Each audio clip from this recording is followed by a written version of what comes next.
उस दिन से मैंने मुस्कुराना छोड़ दिया, दिल टूटा फिर दिल लगाना छोड़ दिया।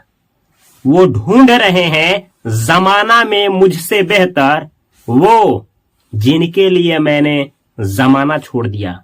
आप लोग देख रहे हैं fast coaching centre by Upendra sir का चैनल, और आज की इस वीडियो में 10th क्लास बिहार बोर्ड का वर्णिका का अंतिम चैप्टर धरती कब तक घूमेगी का अध्ययन करने वाले हैं। तो चलिए शुरू से शुरू करते हैं।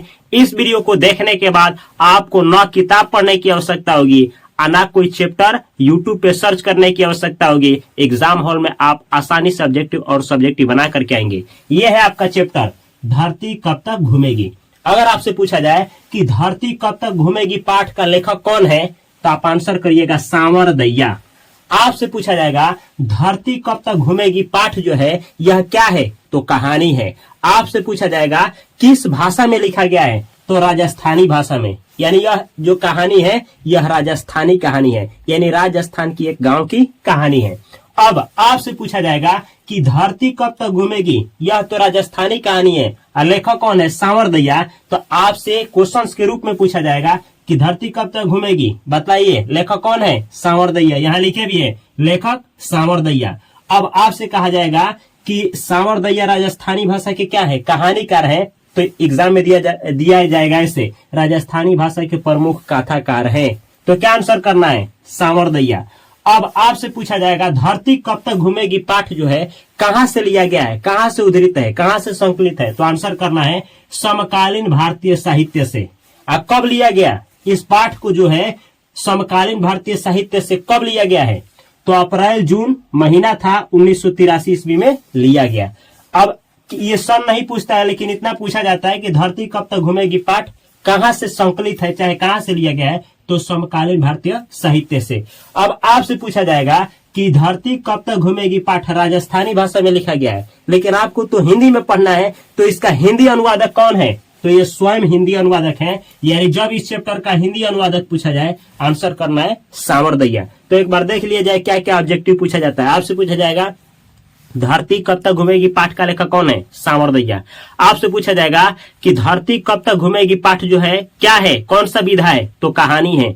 किस भाषा में लिखा गया है, तो राजस्थानी भाषा में लिखा गया है। राजस्थानी भाषा के प्रमुख कथाकार कौन है, तो सावरदैया है। आपसे पूछा जाएगा धरती कब तक घूमेगी पाठ का हिंदी अनुवादक कौन है, तो सावरदैया है। आपसे पूछा जाएगा धरती कब तक घूमेगी पाठ कहां से संकलित है, तो आंसर करके आना है समकालीन भारतीय साहित्य से। बस इतना ही क्वेश्चन होता है लेखक परिचय से, अभी तक पूछा गया है, यही पूछा जाता है।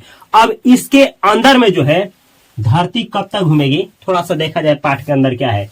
तो देखिए पाठ कुछ ऐसा है कि एक होती है माँ, यह है सीता। सीता जो है माँ है। इस पाठ का धरती कब तक घूमेगी पाठ का नायिका कहा जाए या हीरोइन कहा जाए, यही है सीता है। यानी पूरी कहानी इसी के ऊपर है, सीता के ऊपर। सीता के जो पति हैं वो मर गए हैं। सीता के कितने लड़के हैं, तो 3 लड़के हैं। यहाँ देखिए सबसे बड़ा लड़का कौन है, कैलाश है। मझला लड़का कौन है, तो नारायण है। और सबसे जो छोटा लड़का है घर में उसका नाम बीजू है। अब सीता जो है इन तीनों लड़के का क्या की है, शादी कर दी है। कैलाश की पत्नी कौन है, राधा है। नारायण की पत्नी कौन है, भौरी है। और बीजू की पत्नी कौन है, पुष्पा है। तीनों का शादी हो गया है और तीनों लोग ये क्या हो गए हैं, बट गए हैं। यानी परिवार टूट गया है और इनके पति जो है मर गए हैं। अब कहानी की शुरुआत होती है। कहा जाता है कि महीना जो है खत्म यानी समाप्त होने को है, 2 या 4 दिन कम है। और सीता सोचती है और सोच करके लंबी सांस लेती है और उसके बाद सोच करके इसका मन उदास हो जाता है, रोने लगती है। उठ करके आसमान की तरफ देखती है और उसके बाद बैठ करके जमीन को खुरेचने लगती है। सीता को घुटन महसूस होता है। पहली बार ऐसा लगता है कि धरती और आसमान की दूरी जो है क्या हो गई है, घट गई है, सिकुड़ गई है। रास्ते जो है वो सिमट गए हैं। इसको ऐसा महसूस होता है, अपने ही घर में घुटन महसूस होता है। किसको, सीता को। एग्जाम में पूछा जाता है अपने ही घर में किसको घुटन महसूस होता था, तो सीता को। अब आपसे यह भी पूछा जाएगा कि सीता के कितने लड़के हैं, तो याद रखिएगा 3 लड़के, कैलाश, नारायण, बीजू। एग्जाम में पूछा गया है सीता के कितनी बहुएं हैं, तो 3 है, राधा, भौरी, पुष्पा। ये एग्जाम में पूछा हुआ सवाल है। अब इसको फील होता है, घुटन महसूस होता है, लेकिन ये किसी से कुछ कहती नहीं है। यहाँ तक कि इनके कहा जाता है कि सीता के क्या है, तो बेटा है, तीन तीन बेटे हैं, तीन तीन बहुए हैं, आप बेटे के बेटे हैं यानी पोते हैं, आप पोते के बेटे हैं यानी दोहित दोहितिया हैं। तो घर में इनका बेटा बेटी बहू पोता पोती दोहित दोहितिया सब कोई भरा है, लेकिन कोई भी सीता से बात करने वाला नहीं है। सीता जो है आराम से अकेली पड़ी रहती है, इसको कोई पूछने वाला नहीं है, लेकिन इसको महसूस होता है कि गजब की है मेरी जीवन, काश कोई मुझसे पूछता भी कि कैसी हो, लेकिन कोई पूछता नहीं है। और ऐसा ही नहीं, इनको खाने को भी नहीं पूछा जाता है, खाने को भी कोई नहीं पूछने वाला है। ये सोचती है कि ओ कैसा वो दौर था कि जब हमारे पति रहते थे, पति जब जिंदा थे तो क्या होता था, सब लोग मिलजुल करके रहते थे और माहौल क्या होता था, सब बच्चे जो थे खेलते थे और सब बच्चों का जो खेल का आवाज था वो लगता था कि संगीत है। लेकिन आज का माहौल ही कुछ अलग है। आज तो बच्चे जो है एक दूसरे से क्या करते हैं, खेलते हैं, बोलते हैं, तब तक एक दूसरे के मम्मी पापा कहते हैं समझ में नहीं आता है, तुमको बोले है ना कि वहां नहीं खेलना है। आज तो मारपीट हो जाता है। एक ऐसा हो गया है कि एक भाई का लड़का दूसरे भाई का लड़के को देख करके जलता है, यानी एक दूसरे के, इसका बेटा बेटी इसके घर, इसका बेटा बेटी इसके घर नहीं जा सकते हैं, नहीं खेल सकते हैं, नहीं तो मारपीट हो जाएगा। ऐसा माहौल आ गया है। सीता देख करके सोचती है कि क्या वो दिन थे और क्या आज का दिन है। कैसा ये दिन हो गया है कि एक वो दिन थे कि जब पति थे हमारे जिंदा तो ये माहौल ही देखा बनता था, एक आज है कि सबको अपना अपना पड़ी है। और सोच रही है कि चलिए ये तो अलग बात है, लेकिन सोच रही है कि वो क्या वो दिन था कि हम सुकून से खा लेते थे, आज का दिन है कि खाने के लिए भी तरसना पड़ता है। खाने के लिए कुछ ऐसा नियम हो गया है कि एक सुबह की शुरुआत होती है और इनका बड़ा लड़का आता है, कौन, कैलाश आता है। बड़ा लड़का कैलाश आता है और कहता है, किससे कहता है, नारायण से और बीजू को बुला करके कहता है कि मम्मी का ठेका केवल हम ही लिए हैं, तुम लोग जो घर है उसमें से हिस्सा नहीं लिए हो, तुम लोग माँ का बेटा नहीं हो, केवल हम ही ठेका लिए हैं। तो एग्जाम में पूछा जाएगा, क्या पूछा जाएगा, पूछा जाएगा कि माँ का केवल मैं ही जिम्मेदारी लिया हूं, मैं ही। तो ये कौन बोला था, तो ये कैलाश बोला था। किन लोगों से, इन दोनों से। तो जब इतना बोलता है तो इस पे नारायण कहता है कि ये कहता है कि आप जैसा कहेंगे ना वैसे ही हम क्या करेंगे, वैसे ही हम करेंगे। इस पे बोलता है कि आप जैसा कहेंगे वैसे ही मैं करूंगा, कौन, नारायण। अब बीजू तो चुप ही रहता है, बीजू कुछ नहीं बोलता है। आप लोग से पूछा जाएगा कि कौन हमेशा चुप रहता था, तो बीजू चुप रहता था। आप लोग से पूछा जाएगा आप जैसा कहेंगे वैसा ही कर लेंगे, ये कौन बोला था, तो नारायण बोला था। कौन बोला था कि केवल मैं ही देखभाल करूंगा बीजू का, सॉरी माँ का, केवल मैं ही हूँ, आप लोग घर में से हिस्सा नहीं लिए, ये बात कौन बोला था, तो कैलाश बोला था। इस पर ये सहमत हो जाते हैं कि आप जैसा कहेंगे वैसे करूंगा। और ये बोलते हैं, कैलाश बोलते हैं कि मैं क्या बोलूं, तुम्हें समझ नहीं आता है। अब गुस्सा करते हैं, कौन, कैलाश। चाय पीते हुए जाते हैं और तय कर दिया जाता है। क्या तय किया जाता है, तय किया जाता है कि देखो आज के बाद से अब ऐसा नहीं चलेगा, मैं केवल नहीं खिलाऊंगा माँ को, अब ऐसा होगा कि माँ जो है ना एक महीना मेरे घर, एक महीना आपके घर और एक महीना आपके घर, यानी एक महीना रहेगी सबके घर। अब एक महीना रहेगी।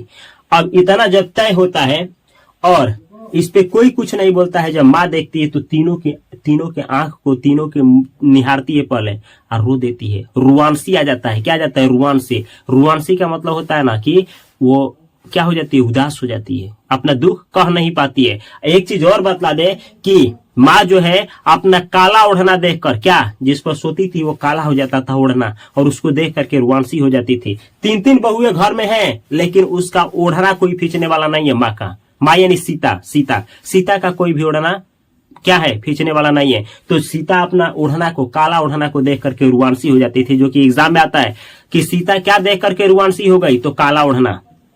और यहाँ पे जब देखिए कि तीनों बेटे क्या दिन दिखा रहे हैं कि बोल रहे हैं कि महीना क्या करो, महीना अब ना खाना है। इस पर सोचती है क्यों, अगर इस दिन आज वो जिंदा होते, कौन, वो मतलब मेरे पति, अगर वो आज जिंदा होते तो आंख नीला पीला कर लेते और मारते, 2 लाख मारते इन लोगों को। कहते कि तुम लोग यही दिन देखने के लिए मैं हूँ, हाँ, मुझ में सामर्थ्य नहीं है। अरे मुझ में तो इतना सामर्थ्य है कि 20 भिखारियों को, तुम जैसा 20 भिखारियों को क्या कर सकता हूँ, अकेले ही पाल सकता हूँ, खिला सकता हूँ।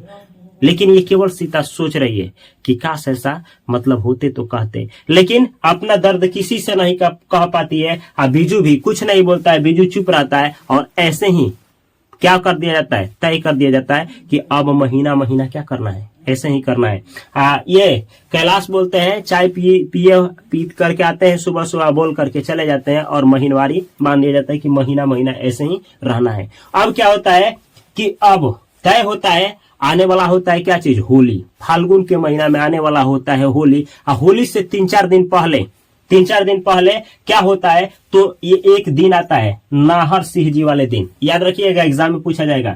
नाहर सिंह जी वाले दिन क्या होता है कि जो सीता होती है इनके हिस्से में होती है। किनके हिस्से में, कैलाश के हिस्से में। और कैलाश की हिस्से में होती है, और कैलाश की पत्नी कौन है, राधा बनाई होती है, फीकी लापसी बनाई होती है, फीकी लापसी बनाई होती है। और सीता क्या करती है, फीकी लापसी खाती है तो गाला में ही अटक जाता है, गाला में घुटाता नहीं, अटक जाता है, फीकी लापसी। आपसे एग्जाम में पूछा जाएगा कि फीकी लापसी कौन बनाई थी, तो राधा बनाई थी, यानी कैलाश की पत्नी बनाई थी। आपसे पूछा जाएगा कि फीकी लापसी किस दिन बनाया गया था, तो नाहर सिंह जी वाले दिन। आपसे पूछा जाएगा नाहर सिंह जी वाले दिन क्या बनाया गया था, तो फीकी लापसी। आपसे पूछा जाएगा नाहर सिंह जी वाले दिन फीकी लापसी कौन बनाई थी, तो राधा बनाई थी। ये एग्जाम में पूछा गया है, अब पूछा जाता है। अब होता क्या है कि इतना जब खाती है, पहला कौर डालती है तो माँ के गला में अटक जाता है। माँ जब भी कहे तो समझिएगा सीता के गला में अटक जाता है। लेकिन होता क्या है कि अब आता है क्या चीज, होली का दिन आता है। और होली के दिन भी माँ क्या होती है, उदास होती है। एग्जाम में पूछा जाएगा होली के दिन क्या होती है माँ, तो उदास होती है। आप लोगों से पूछा जाएगा कि होली के दिन जो होता है वो क्या बनता था, तो सभी जगह बनता था, लापसी बनता था, लापसी। लेकिन होली के दिन लापसी बनता था, लेकिन उस दिन कैलाश की जो पत्नी थी कौन, राधा ने होली के दिन भी लापसी नहीं, दाल का हलवा बनाया था। और उस दिन भी माँ किनके हिस्से में थी, कैलाश के हिस्से में ही थी। तो आप लोगों से पूछा जाएगा होली के दिन क्या बनता था, तो कहिएगा लापसी। लेकिन होली के दिन राधा ने क्या बनाया था, तो लापसी नहीं, उस दिन बनाया था दाल का हलवा। जब क्या कर रही थी राधा, दाल को क्या कर रही थी, भून रही थी। तब देखती है सीता, और सीता देखती है कि भूना जा रहा है दाल। तब इसको याद आता है कि जिस तरीके से दाल को ये भून रही है राधा, उसी तरीके से मैं भी क्या की जा रही हूँ, भूनी जा रही हूँ। ये कौन फील करता है, सीता महसूस करती है, लेकिन बोलती नहीं है। अब क्या होता है कि उस दिन बच्चे कहते हैं, इसके कैलाश के बच्चे कहते हैं, दादी जी कल से आप कहाँ चली जाओगी, नारायण के हिस्से में चली जाओगी क्या, अब तुम नहीं आओगी दादी जी। इतना बच्चे बोलते हैं और दादी माँ कुछ नहीं बोलती हैं। तब तक कैलाश की पत्नी राधा बोलती है कि सासू माँ आप ही के लिए दाल की हलवा बनाई हूँ, भर पेट खाइएगा। एग्जाम में पूछा जाएगा आप ही के लिए दाल की हलवा बनाई हूँ, भर पेट खाना। ये बात कौन बोला था, एग्जाम में पूछा जाता है, याद रखिएगा। ये बात कौन बोला था, कैलाश की पत्नी राधा। किससे कहा था, तो सीता से। अब सीता जब इतना सुनती है तो कुछ कहती तो नहीं है, लेकिन मन ही मन कहती है कि अरे खाना क्या हो, खाना रूखी मिले चाहे सूखी मिले चाहे मन भोजन मिले, उससे होता क्या है। अरे यही ना रहेगा कि थोड़ा भूख रहेगा तो दो कौर ज्यादा, भूख नहीं रहेगा, स्वादिष्ट भोजन नहीं रहेगा तो यही ना रहेगा कि 4 कौर कम खाया जाएगा। लेकिन है क्या, पेट तो है गढ़ा, जो मिलेगा उसको भरना है, और क्या, यही ना है। ये कौन सोचती है, तो इनके घर में आई है सीता, वही सोचती है। अब सीता ये भी सोचती है कि क्या ऐसा तो नहीं होगा कि मैं इस घर से, यानी कैलाश की घर से जब नारायण के हिस्से में चली जाऊंगी तो क्या इन लोग का पानी का भी आदान प्रदान नहीं होगा। मतलब इस हिस्से में जब रहूंगी ये लोग हमको पानी पीने के लिए देंगे तो क्या हमको पानी भी पीना पड़ेगा कि बंद हो जाएगा ये भी। फिर ये सोचती है कि अगर इस हिस्से में मैं चली गई, इन लोग का बच्चा मेरे पास खेलने आया तो क्या मुझे खिलाने का हक होगा कि नहीं होगा। सब सोच रही है सीता। लेकिन सीता यह भी सोच रही है कि नहीं ऐसा नहीं होगा, शायद ऐसा नहीं होगा। अब आता है दिन कि क्या होता है, इस महीने से बीत जाता है महीना और चली जाती है इस हिस्से में। किस हिस्से में, इस हिस्से में चली जाती है। फिर इस हिस्से से 1 महीना पूछता है तो इस हिस्से में चली जाती है, यानी 1 महीना यहाँ, 1 महीना यहाँ, 1 महीना यहाँ, यही हेरा फेरी चल रहा है। एक महीना का हेरा फेरी चल रहा है। 1 महीना से ज्यादा ना कोई भी लड़का रखने वाला नहीं है। किनको, सीता को। 1 महीना पूछते ही अगला घर जा, ये बीमारी हो गया है। अब सीता देखती है कि ओ क्या दिन है कि 1 महीना पूछते ही दूसरे घर जा। यहां तक कि बच्चे लोग अभी मानिए कि सीता इसमें है तो इसमें के बच्चे उलास हो गए हैं। अब ना जो ही सीता इधर आने वाली होती है तो एक दिन पहले ही बच्चे खुश हो जाते थे कि अब ना दादी माँ जो है ना मेरे पास क्या आने वाली है, मेरे हिस्से में आने वाली है। तो बोलते या करके बोलते हैं दादी माँ कल मेरे हिस्से में आओगी ना आप, तो हम दोनों क्या करेंगे, हम लोग ना एक ही थाली में खाएंगे। और बच्चे खुश होते थे। ये बात दादी माँ को भी पता चल गया था। दादी माँ भी जानती थी, यानी सीता भी जानती थी कि ओह इतना छोटे बच्चे हैं। ये भी जानते हैं ना कि दादी माँ क्या है, हिस्सा से खाती है, महीना दिन से अधिक कोई रखने वाला नहीं है। इस तरह से ये जो सीता है अपने बेटों के लिए क्या हो गई है, बोझ हो गई है, भार हो गई है। तो एग्जाम में पूछा जाएगा कि ना सीता को कौन देख करके भार समझता था, बोझ समझता था। तो सीता को ना इनका बहू और बेटा बोझ समझते थे लोग। लेकिन कौन खुश होता था, तो इन लोगों के जो बच्चे थे, छोटे छोटे बच्चे, वो खुश होते थे लोग। क्यों खुश होते थे लोग, कि दादी माँ के साथ खेलने को मिलेगा, खाने को मिलेगा। ये एग्जाम में सवाल 2 नंबर ये पूछा जाता है कि आप लोग से ऐसे सवाल पूछा जाता है कि ना सीता को कौन देख करके क्या होता था दुखी और कौन खुश। तो इनके सास बेटा बेटी यानी बेटा और बहू क्या होते थे, तो दुखी हो जाते थे। और ना इनके जो पोते होते थे खुश हो जाते थे कि दादी के साथ खाने को मिलेगा। इतना तो सिलसिला चलता ही है। लेकिन जब शाम को सीता घर से निकलती है और जाती है गलियों में तो देखती है कि छोटे छोटे बच्चे जो हैं वो ना लाइन से खड़े हो गए हैं और खेल खेल रहे हैं, माई माई रोटी दो। खेल कौन सा है, माई माई रोटी दो। कहा जाता है कि उन बच्चों में से एक भिखारिन बन जाता है और कहता है ऐसे, एक के सामने जाता है कहता है माई माई रोटी दो। फिर वो उसके सामने वाला लड़का बोलता है यह घर छोड़ अगले घर जा। फिर आगे जाता है माई माई रोटी दो। फिर आगे वाला लड़का बोलता है यह घर छोड़ अगले घर जा। इस तरीके से ये खेल को खेला जाता है। और सीता जब देखती है तो कहती है ओह आज भी यह जो कहानी है ना कितना 100% सत्य है। यही मेरा हाल है कि मैं एक लड़के के घर में रहती हूँ और महीना जब पूछता है तो यही हाल है कि मैं रोटी के लिए कहती हूँ कि रोटी चाहिए और बेटा बोलता है कि यह घर छोड़ दूसरे घर जा। यानी कहीं ना कहीं ये जो बच्चों का खेल है वह मेरे ऊपर लागू होता है। कहीं ना कहीं वो भिखारिन कौन है, मैं ही हूँ। ये कौन सोचता है, ये बात सोचती है सीता। ये सीता सोचती है। एक दिन होता क्या है कि सीता आई होती है किनके हिस्से में, इनके हिस्से में। थोड़ा ध्यान से देखिएगा, बीजू के हिस्से में। बीजू कौन था, सबसे छोटा पुत्र। और बीजू का पत्नी कौन थी, तो पुष्पा। पुष्पा के हिस्से में आई होती है, कौन आई होती है, सीता। तो कुछ ऐसा होता है कि सीता जब इनके हिस्सा में होती है तब तक ये नारायण की पत्नी भौरी का लड़का होता है। तो लड़का के जन्मदिन पे ये क्या करता है, ये क्या करती है कि ना भेज देती है, क्या भेज देती है, रसमलाई भेज देती है। नारायण जो है, नारायण की पत्नी भौरी अपने बच्चे के जन्मदिन पर रसमलाई भेज देती है। किनके घर, पुष्पा के घर। अब पुष्पा के घर क्यों, क्योंकि पुष्पे के हिस्से में उस दिन होती है कौन, सीता। इस पर होता क्या है कि ना ये जान जाती है, पुष्पा जान जाती है कि ओ महारानी जी ना अपनी अमीरी दिखाने के लिए रसमलाई भेजी है। किसमें, कटोरी में। अच्छा ये क्यों भेजी होती है, क्योंकि इसका बच्चे का जन्मदिन होता है तो रसमलाई कटोरी में भेजी होती है। किनके लिए, सीता के लिए। ये बात जब बीजू की पत्नी पुष्पा को पता चलता है तो ठांसने लगती है, कहते है कि बड़ी हुई महारानी जी, अरे जब तक इनके हिस्सा में थी तो सूखी फूकी खिलाती थी, और मेरे हिस्सा में है तो अपनी अमीरी दिखा रही है, रईसी दिखा रही है। जब तक उसके हिस्सा में थी तो सूखा फूका खिलाती थी, मेरे हिस्सा में आते ही अमीरीपन चढ़ा है। अरे जा जा तू ना, जब तेरे हिस्से में जाएगी तब अमीरी दिखाना, मेरे पास जो है वही मैं खिलाऊंगी। ये कौन कहती है, सब बात पुष्पा कहती है। इतना जब सुनती है कौन, सीता, तो उदास हो जाती है। और सीता को एक बात और याद आता है, थोड़ा ध्यान से सुनिएगा, कि सीता जब किसके हिस्सा में थी, एक बार नारायण के हिस्सा में थी सीता, तो उस समय ना राधा को क्या हो गया था, तेज बुखार हो गया था। और राधा को तेज बुखार हो गया था और कैलाश न किसी काम से बाहर चले गए थे। उस समय इस हिस्से में रहते हुए कौन, सीता 2-3 दिन इनके ना घर पे आकर के राधा के बच्चों के लिए रोटी बना दी थी, रोटी। एक दिन क्या हुआ कि इसमें और इसमें झगड़ा हो गया, बच्चे को लेकर के किसी बात पे राधा और भौरी के बीच क्या हो गया, बच्चे को लेकर के झगड़ा हो गया। झगड़ा हो गया और उस पे होता क्या है कि ना राधा बोलती है, राधा भौरी से कि आप सुनिए ना, अरे जहां पे झगड़ा हुआ ना वहीं पे सीता थी, यानी सासू थी, पूछिए ना सासू से।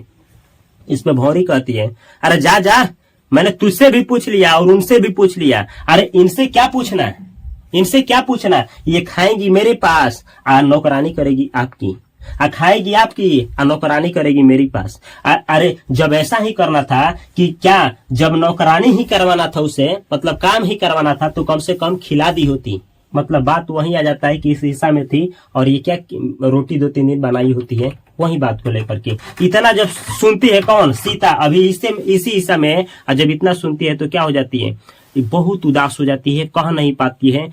उदासी के मारे ना बादल छा जाता है, आसमान का अंधेरापन छा जाता है और इसको ना घुटन महसूस होता है। क्या होता है, घुटन, ऐसा लगता है कि आसमान जो है अनंत नहीं है, सिकुड़ गया है, और ये जो धरती है, ये धरती आसमान के बीच क्या हो गया, सिकुड़न हो गया है, और रास्ते जो है वो सिमट गए हैं, और हवा जो है वो घुट गया है, सिकुड़ गया है। इसको महसूस होता है, किसको महसूस होता है, तो ये महसूस होता है सीता को। लेकिन इतना तो होता तो ठीक ही है, लेकिन सीता कहती है कि इससे भी कुछ ज्यादा हुआ। अरे ऐसे ही करते करते, इसमें से करते करते एक दिन नहीं, पूरे 5 साल बीत गए। अब 5 साल ही नहीं बीते, 5 साल के दफा के अंदर करीब करीब 25 बार झगड़े हो गए। कितना बार, तो 25 बार झगड़े भी हो गए। कहती है सीता कि अगर ऐसा होता तो ठीक भी होता। अरे जहां 5 या 7 लोग रहते हैं वहां खाना बनता है ना, तो 1 रोटी या 2 रोटी तो अधिक हो ही जाता है। एक आदमी का भोजन तो यही क्या हो जाता है, अधिक हो जाता है। लेकिन मेरे ही भोजन पे ये क्या है,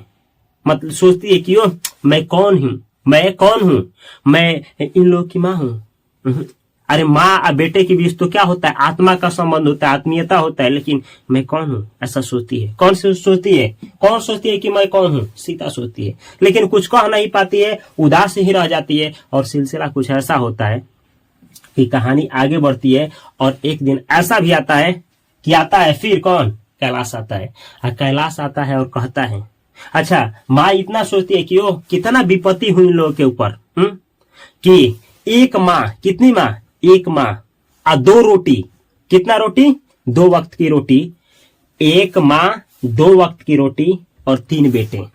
पूछा जाएगा आपसे, एग्जाम में पूछा जाएगा, थोड़ा घुमा रहे हैं, ध्यान से सुनिए। एक माँ 2 वक्त की रोटी और 3 बेटे, या फिर 3 बेटे 2 वक्त की रोटी 1 माँ, या 1 माँ 2 वक्त की रोटी और 3 बेटे। मतलब इधर उधर घुमा करके यह पंक्ति देगा, कहेगा कि किस पाठ से लिया गया है, तो धरती कब तक घूमेगी। अब इसमें यह हो गया है कि एक माँ है, 2 वक्त की रोटी है और 3 बेटे। अब माँ कह रही है कि ना रोटी और माँ में रोटी जो है महंगा पड़ गया है, यानी रोटी का आकार इतना बढ़ गया है कि रोटी ही इन लोगों के लिए क्या हो गया है, तीनों बेटों के लिए भारी हो गया है, महत्वपूर्ण हो गया है। अब माँ नहीं रही। ये सोच रही है माँ कि क्या दौर था कि मैं अकेले ही इन तीनों को पाल करके बड़ा कर दिए, क्या ये दिन है कि मैं इतना करने के बाद भी माँ और रोटी में इन लोगों के लिए रोटी ही भारी है, मैं नहीं रही। इतना होते ही आता है कैलाश आकर के कहता है बहुत हो गया। अरे माँ जो है ना, माँ अभी ये अच्छा बात नहीं है कि माँ इधर उधर क्या करे, महीने दिन भटकती रहे। अब ऐसे नहीं होगा। इस पर आता है, कौन आता है, नारायण भी आता है, बीजू भी आता है, और कैलाश को आता है कि अब ऐसा नहीं होगा। तो नारायण बोलता है कि आप जैसे कहेंगे मुझे मंजूर है। पहले ही बोलता है आप जैसे कह देंगे ना मुझे मंजूर है। कौन, नारायण बोलता है। बीजू भी पहले कभी नहीं बोलता था, बीजू भी उस दिन चुप नहीं रहता है। ये भी कह उठता है कि इधर उधर लुढ़कने से क्या है, इधर उधर लुढ़कने से अच्छी है कि क्या करे, अपनी ही जगह पे पड़ी रहे। कौन, माँ को बोल रहा है। ये कौन, बीजू, जो कि हमेशा चुप रहता था, अब ये भी बोल पड़ता है। अब ये कहता है, कैलाश कहता है कि ऐसे नहीं होगा। अब ऐसे होगा कि माँ को हर एक महीना हम लोग क्या करेंगे, 50 रुपया हम देंगे, 50 रुपया आप देंगे, 50 रुपया आप देंगे, यानी 50 150 रुपया हुआ। 150 रुपया महीनवारी बना जाएगा। 50 रुपये तीनों लोग देंगे तो महीने का कितना हुआ, 150 रुपया। 150 रुपया महीनवारी बांध दिया जाएगा, सीता को दे दिया जाएगा, यानी माँ को दे दिया जाएगा। और माँ क्या करेंगी कि अपना खाना खुद बनाएंगी और खुद ही खाएंगी। और रहा बात चाय का, तो चाय हम लोग आज भी पिलाते हैं और चाय हम लोग बाद में भी पिलाएंगे। आइए, सब कुछ देख रही होती है कौन, सीता सब कुछ देख रही होती है, तीनों बेटों को आंखों में देखती है और क्या करती है, कुछ नहीं बोल पाती है।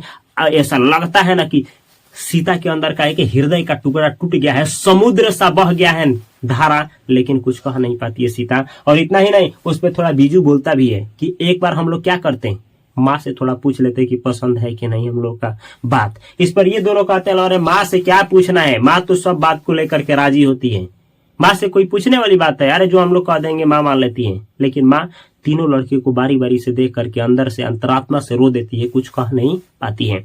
इतना होता है और ना अब मन ही मन सोचती है क्यों, क्या मैं इसी दिन को देखने के लिए जिंदा थी। और भगवान करते कि हमको उठा लेते, लेकिन नहीं, ऐसा नहीं होता है। दिन पूजने पे ही भगवान भी उठाते हैं। सोच रही है कि ऐसा दिन आ गया कि रोटी के लिए ही मैं जिंदा हूं। अरे कौन सा है कि मैं फ्री में मुफ्त की रोटी खाती हूँ। अरे कभी कभी इन लोगों के बच्चों को भी क्या कर देती हूँ, खिला देती हूँ, मतलब खिला देती हूँ और खाना खिला देती हूँ। इतना ही नहीं, कभी कभी 2-4 बर्तन भी मज देती हूँ। क्या ये मुझे तनख्वाह दे रहे हैं लोग, माहनवारी दे रहे हैं लोग, काम के बदले इनाम दे रहे हैं लोग? अगर ऐसा ही है तो अगर मुझे गुलामी ही करके खाना है तो मैं इन लोगों के पास क्यों खाऊंगी, किसी दूसरे के ही घर चली जाऊंगी। इतना सोच रही है। कौन? आंखों के सामने अंधेरा सा छा गया होता है, किसके? माँ के। अब इतना सोचती है और रात होता है, और रात होते ही क्या होता है, रात को गठरी बांधती है और रात को ही घर से निकल जाती है। और रात के ही समय जब निकलती है तो उस समय रात में ही इसको दिखाई देता है, किसको? सीता को। और कहा जाता है कि इसको महसूस होता है कि इस समय आसमान और पृथ्वी की यानी धरती की दूरी अनंत हो गई है, पूरा बढ़ गई है। और वो जो धरती का घूटन और पृथ्वी का घूटन महसूस होता है, ये घूटन महसूस नहीं होता है। जो धरती का सिकुड़ापन महसूस होता है वो सिकुड़न नहीं महसूस होता है। जिस रास्ते पे जाती है ये लगता है कि रास्ता चौड़ा हो गया है। आज सबसे बड़ी बात कि इसको लगता है कि हवा जो है वो खुला हुआ है। इस तरीके से चैप्टर का समापन हो जाता है। अब एक बार देख लिया जाए कि आप लोगों से क्या पूछा जाएगा। आप लोगों से पूछा जाएगा धरती कब तक घूमेगी पाठ का लेखक कौन है? सांवर दैया। किस भाषा में लिखा गया है? राजस्थानी भाषा में। कौन सा विधा है? कहानी है। आप लोगों से पूछा जाएगा यह पाठ कहां से लिया गया है? समकालीन भारतीय साहित्य से लिया गया है। आप लोगों से पूछा जाएगा धरती कब तक घूमेगी पाठ का हिंदी अनुवादक कौन है? तो आपको आंसर करना है ये सांवर दैया ही है। अब चैप्टर के अंदर से पूछा जाएगा ऐसे कि सीता कौन थी? तो सीता 3 बेटों की माँ थी। किनका किनका? कैलाश, नारायण, बीजू। यह पूछा जाएगा कि तीन बच्चों की माँ कौन है? तो सीता है। आपसे पूछा जाएगा सीता की तीनों बेटे कौन थे? तो कैलाश थे, नारायण थे, बीजू थे। आपसे पूछा जाएगा सीता की सबसे बड़ी बेटा कौन था? कैलाश था। आपसे पूछा जाएगा सीता का मझला बेटा कौन था? नारायण था। आपसे पूछा जाएगा सीता का सबसे छोटा बेटा कौन था? बीजू था। आपसे पूछा जाएगा कैलाश की पत्नी कौन थी? राधा। आपसे पूछा जाएगा नारायण की पत्नी कौन थी? तो भौरी। आपसे पूछा जाएगा बीजू की पत्नी कौन थी? तो पुष्पा। आप लोग से पूछा जाएगा कि ना सीता जो है, आपसे पूछा जाएगा कि सीता जो है ना वो क्या देख करके रुआंसी हो गई? तो काली ओढ़ना, काली जो ओढ़ना था ना वही देख करके रुआंसी हो गई। आपसे एग्जाम में पूछा जाएगा कि नाहर सिंह जी वाले दिन सीता किसके घर थी? तो कैलाश यानी राधा की घर। आपसे पूछा जाएगा नाहर सिंह जी वाले दिन जो कैलाश की पत्नी राधा थी क्या बनाई थी? तो फीकी लापसी। आपसे पूछा जाएगा कि ना कैलाश की पत्नी राधा जो थी वो होली के दिन क्या बनाई थी? तो क्या बनाई थी? दाल की हलवा। किन के लिए बनाई थी? तो सीता के लिए बनाई थी। आपसे पूछा जाएगा कि आप जैसा कहेंगे वैसा ही कर लेंगे। यह कथन किसका है? नारायण का है। किस पाठ से लिया गया? धरती कब तक घूमेगी पाठ से लिया गया है। आप लोगों से पूछा जाएगा हमेशा चुप कौन रहता था या हमेशा चुप कौन है? तो बीजू। आपसे पूछा जाएगा बीजू की पत्नी कौन है? तो पुष्पा है। अब आपसे पूछा जाएगा इधर उधर ढकने से तो अच्छा ही है, अपनी जगह पड़ी रहेगी। यह कथन किसका है? तो बीजू का है। किस पाठ से लिया गया है? तो धरती कब तक घूमेगी इस पाठ से लिया गया है। आपसे पूछा जाएगा यह बात अच्छी नहीं लगती कि माँ इधर उधर भटकती रहे, यह कौन बोला था? तो कैलाश बोला था। यही कैलाश राधा की पति। आपसे पूछा जाएगा माई माई रोटी दे, यह घर छोड़ दूसरे घर जा, यह जो वाक्य है किस पाठ से लिया गया है? तो धरती कब तक घूमेगी पाठ से। आप लोगों से पूछा जाएगा कि सीता के लिए महनवारी खर्च यानी महीने भर का खर्च कितना रुपया बांधा गया? तो 150 रुपया। 150 रुपया नहीं दिया जाएगा तो प्रति व्यक्ति 50 रुपया, यानी तीनों मिला करके 50-50 रुपया देते थे। तो ये है आपका वर्णिका का अंतिम चैप्टर। अगर यह चैप्टर आप लोगों को अच्छा लगा है, ये भी पूछा जाएगा कि ना रसमलाई कौन भेजी थी? तो कौन भेजी थी? भौरी भेजी थी। कब भेजी थी? तो पुष्पा के हिस्सा में थी। कौन थी? सीता। तब अगर यह चैप्टर आप लोगों को अच्छा लगा है तो इस चैनल को सब्सक्राइब करके बेल आइकन की घंटी को अवश्य दबाएं। इसी चैनल पे 10th और 12th क्लास की स्टडी बेहतर तरीके से कराई जाती है और यहाँ पे भी दो चैनल पड़े हुए हैं, इन दोनों चैनलों को भी सब्सक्राइब करके बेल आइकन की घंटी को अवश्य दबाएं। और इसके डिस्क्रिप्शन बॉक्स में भी और सारे सोशल मीडिया का लिंक है, वहां भी ज्वाइन करें, जैसे फेसबुक पे, इंस्टाग्राम पे और व्हाट्सएप पे भी fast coaching centre by Upendra sir को ज्वाइन करना ना भूलें और अपने दोस्तों के साथ और उनके साथ शेयर करना ना भूलें। मैं मिलता हूं बेहतर कंटेंट के साथ अगली वीडियो में। तब तक के लिए इस वीडियो को देखने के लिए और शेयर करने के लिए आप सभी को तहे दिल से नमस्कार। Thanks for watching this video.